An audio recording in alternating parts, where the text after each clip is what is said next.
Assalamualaikum warahmatullahi wabarakatuh. Perkenalkan, nama saya Nurul Hikmah, NIM 2020 10343. Baik, di sini saya akan menjelaskan mengenai teori dalam dunia investasi. Yang pertama, teori efisiensi pasar. Penggunaan dalam investasi. Teori efisiensi pasar menyatakan bahwa harga saham mencerminkan semua informasi yang tersedia dan bahwa tidak mungkin untuk mengalahkan pasar secara konsisten dengan menganalisis informasi yang sudah tersedia. Adapun kelebihannya, mendorong pendekatan investasi pasif yang berbiaya rendah, dan kekurangannya mungkin gagal mengidentifikasi aset yang dihargai tidak wajar dalam jangka pendek. Yang kedua itu teori portofolio Markowitz. Penggunaan dalam investasi. Teori portofolio Markowitz menekankan diversifikasi untuk mengurangi risiko. Investor harus membentuk portofolio yang beragam dengan aset yang memiliki korelasi yang rendah untuk mencapai tingkat pengembalian tertentu pada tingkat risiko tertentu. Kelebihannya, memberikan pendekatan matematis untuk manajemen risiko portofolio. Kekurangannya, tidak mempertimbangkan semua faktor seperti faktor psikologis investor. Berikutnya, teori modern portofolio. Penggunaan dalam investasi. Teori CHART memberikan materi untuk menilai risiko dan penghargaan dalam investasi.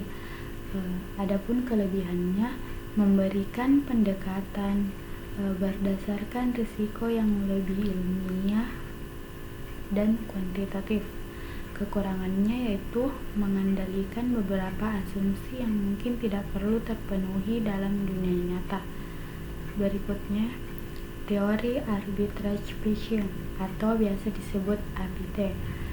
Penggunaan dalam investasi. Teori APT menyatakan bahwa penghargaan untuk risiko dalam investasi dapat dijelaskan oleh beberapa faktor. Ini membantu dalam pengukuran penghargaan risiko dan membantu investor dalam membuat keputusan investasi yang lebih cermat. Kelebihannya, lebih fleksibel dalam mengidentifikasi faktor-faktor penghargaan risiko. Kekurangannya, memerlukan data yang lengkap dan akurat untuk mengidentifikasi faktor-faktor penghargaan risiko. Berikutnya, teori behavioral finance. Penggunaan dalam investasi ini membantu menjelaskan perilaku investor yang tidak selalu rasional. Kelebihannya, membantu menjelaskan perilaku yang tidak selalu masuk akal dalam keputusan investasi. Kekurangannya, tidak selalu memberikan panduan yang jelas untuk mengatasi perilaku yang bias. Selanjutnya, teori nilai investasi atau biasa disebut value investing. Penggunaan dalam investasi. Investor mencari saham yang dianggap dihargai lebih rendah daripada nilai sebenarnya perusahaan. Kelebihannya, fokus pada investasi jangka panjang dan perlindungan modal. Kekurangannya, memerlukan analisis yang dalam dan kesabaran. Selanjutnya, teori dividen dan teori keagenan. Penggunaan dalam investasi. Teori keagenan mengkaji konflik kepentingan antara pemegang saham dan manajemen perusahaan dalam pengembalian keputusan mengenai dividen dan kebijakan korporat lainnya. Kelebihan, menjelaskan bagaimana kebijakan dividen dapat mempengaruhi pemegang saham dan manajemen perusahaan. Kekurangannya, tidak selalu berlaku untuk semua jenis perusahaan dan industri. Selanjutnya, teori reksadana. Penggunaan dalam investasi. Teori reksadana fokus pada manajemen kolektif dan dana dari berbagai investor. Kelebihannya, memberikan akses ke portofolio yang dikelola secara profesional dengan diversifikasi.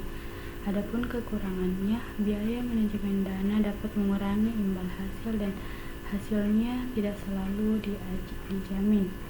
Baik, itulah ya penjelasan yang bisa saya sampaikan. Kurang dan lebihnya mohon dimaafkan. Wabillahi taufiq wal hidayah. Wassalamualaikum warahmatullahi wabarakatuh.